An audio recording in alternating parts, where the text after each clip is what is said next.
Hey, Biggie, how's it going? What's going on? Congrats, by this is your first time doing it. Yes. I saw it on Twitter. Congrats. Okay, thank you very much. It means a lot to me. It means a lot to me.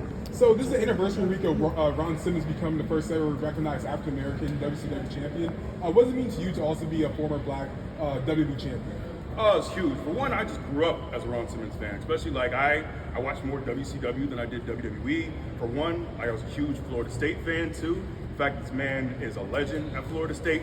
He played my position, defensive tackle.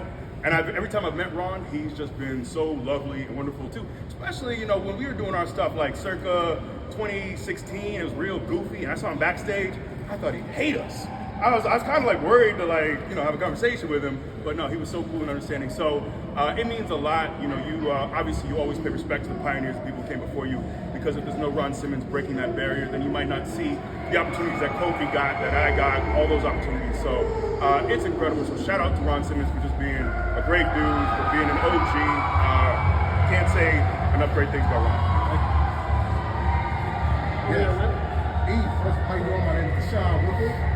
I want to say thank you. I'm from right here in Detroit, and you were here with the Michigan Panthers all season long, dog, and you're back here at SummerSlam. How did it feel to be right here in the city, man, and you're back to SummerSlam? I tell people all the time, man, Detroit honestly feels like a second home. Like, I've spent so much time here with USFL, like you said, but we did not just doing the stuff with the Michigan Panthers, but doing stuff around town, man. We got to go to Boys and Girls Clubs, and I got to see, like, Big Sean donated the studios, and just the more I learned about the community, I really just developed a real love for the people of Detroit, and just seeing this area being revitalized is amazing. So it's great to be back. Being here at Ford Field as well feels amazing. So it's great, man. And I always tell, like, Brooke with WWE was with me all the time. She's in marketing, and we always talk about how much we miss Detroit and how much we want to come back. Seriously, like, I legit need to find another working excuse to come back here. But it's great to be back in the city. And I always tell people have these misconceptions about Detroit who don't live here, who aren't from here, who haven't been here recently. Come to Detroit, see the downtown. You'll have a great time. The food is amazing. Shout out to the Shinola Hotel, by the way. One of the best hotel experiences ever. The Marriott is great. It's not a shot at the Marriott. Thank you, Marriott. But I hope y'all stay in the Shinola again. Anyways, just a ton of love for Detroit and the people here. So it's great to be back. My God. Awesome comic book right here. We recently saw you, Kofi, and Woods together again on Celebrity Family Feud. Did you have a particular favorite moment from that paper? No, that was a blast, man. And honestly, I tell those guys all the time that I'm so grateful that 9 years later, we don't hate each other. We still like being around each other. We get to do all these amazing things. That was honestly, I was so excited for it to finally air. For one, our big comeback, I thought was huge because I thought the women were about to wipe the floor with us. So I'm glad we finally came back and didn't get embarrassed. But the way it all shook out, our excitement, the whole experience was so much fun. If I had to pick one, I grew up watching Family Feud to get to do Fast Money.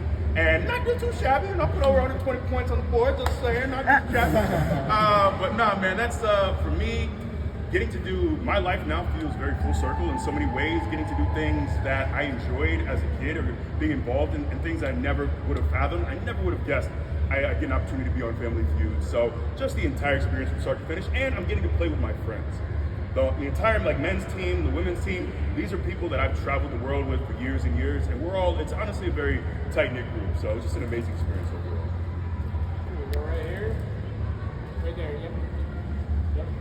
Oh, hey, Nikki Bougie here with Women's Wrestling Talk. First and foremost, you are a veteran in the game, so I have to ask, how important is it to have a relationship with some of the new talent coming in, especially the Black talent that we see in NXT and moving to the main roster? No, it's big. I think it's big. Every time I see like a Carmelo or I see Trick this weekend, it's for me that stuff is big because I think oftentimes when I first entered wrestling, you had, I'm not saying everyone, where you had certain vets with certain OGs who spent more time worrying about gatekeeping, about keeping people out than they did about being warm and welcoming. And for the three of us, me, Kofi, and Woods, we always try to, especially when people are dope and we know they're talented, is to make sure that they feel welcome, or at least to do our best to let them know, hey, you belong here, you're a part of the system. For one, man, we're all getting older, and we need, if you really love this business, you want to see the next crop of talent come up and be in the best position to be stars, to make great money, to live great lives, because I'm not going to be wrestling into my 40s and 50s, and Woods and Kofi, Kofi's already in his 40s. It goes by fast. Anyways, but my point is our time is going to eventually run out, and it's coming sooner than later.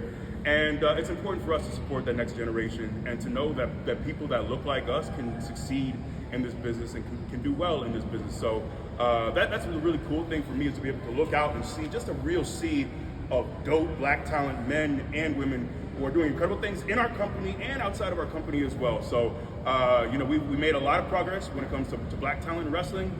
Well, there's more room to go, obviously, but I think we're getting there. Thank you. Speaking of a post-in-ring career, would there ever be interest in being a WWE color commentator? It's something that has been discussed. Titus is doing that, and I think being very well received and having a lot of fun. And I've had fun doing it as well. I saw Becky's comment too about the pee break, and that's something I've thought about many times. Many times. Like, do you wear a diaper? I probably just wear a diaper because I like to stay hydrated. 3 hours of being there, we can't like go in a bucket. There's people right behind you. I would, or maybe like a catheter. Like a catheter. Wow. It would be painful. Don't get me wrong, but I can't sit there for 3 hours with no pee break. So that probably is the biggest obstacle. So I'm gonna add on to the Becky Lynch pee break commentary discourse and say that for me would be the biggest obstacle is the urine. The catheter. That's the route we'll go. We'll go Dick right here down the middle. Hi, Big E. Thank you for the time. I'll ask the obvious. How have your doctor's appointments been going, and how close do you feel you're getting to possibly coming back to action? They've been great, man. We did the year checkup, and all that stuff looked great as well. But on the other side, I also talked to spine specialists, some who've worked on people in the company and done their fusions, and they said, like, hey, I would not wrestle again if I were you. Wow. So for me, at 37, these are things that I think about. I think about quality of life. When I started this job at 23 years old, and probably had a bit of a death wish and was okay dying in the ring, I now at 37 would like to not die in the ring. I would like to do other things with my life. So I don't really have a timeline right now. I'm just really grateful to not have any nerve pain. My strength is great. Legit, no issues whatsoever. So it's just something I want to be smart about and make the very best decision for my life because, hopefully I'd like to have a lot of healthy life ahead of me. So I just want to be smart about the decision. So unfortunately right now I have no answers. I feel great. But yeah, I got nothing. All right, last one. We're going to go in the back. Make it a good one. Austin Breezy, first of all, we miss you. Second of all, I broke my neck when I was in my 20s, and I know with the adversity, the friction, I want to hear your mindset for people, what it's like to overcome challenges. What kind of mindset do you have that you can pass on to our listeners? For me, I'm someone who won't shut up about meditation because it's been so instrumental for me. And that really helped me a ton.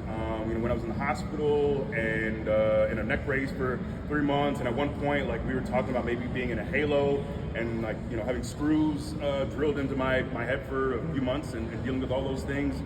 And there's also the discussion of like, hey, maybe we might need to fuse your C1 and C2, which means you'd actually be disabled because you couldn't actually drive, you couldn't turn your head. So these are all things on the table, but for me, meditation just helped me because instead of thinking about all the things that I might have lost or all the things that I didn't have in my life or woe is me, I was just so grateful. It really allowed me to stay present and realize, man, you can move your fingers, you weren't concussed, I didn't go out, there was no displacement with any of the bones. Like instead of focusing on all the things that I didn't have, or the things I lost, what I was going through, I thought about all the blessings I do have in my life.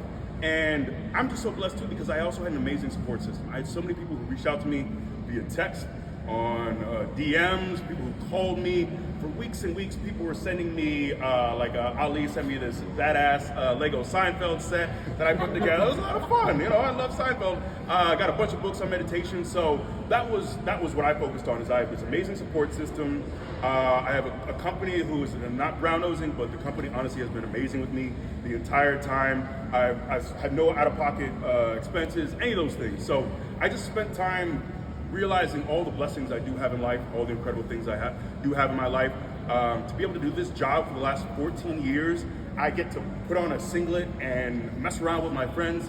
I am an incredibly blessed person. I've had an opportunity to do so many amazing things. So I would just encourage people who are going through tough times to remember all the beauty you do have in your life. Because when you see life as adversarial, or you see life as dark, or always as a constant battle between people, then I think you're going to find more of that. But when you see life as a beautiful thing, as a great experience, when you see life as just an opportunity just to be here. We have an opportunity, we're here, we're alive. For all of us standing, walking around, being able to talk, it really is a blessing. And these things sound like cliches and tropes until you have experiences that remind you that life really is fragile. So I would encourage everyone to just remember that, man. Our time on this earth is not that long. It really is not. So cherish what you have and your loved ones because it goes fast.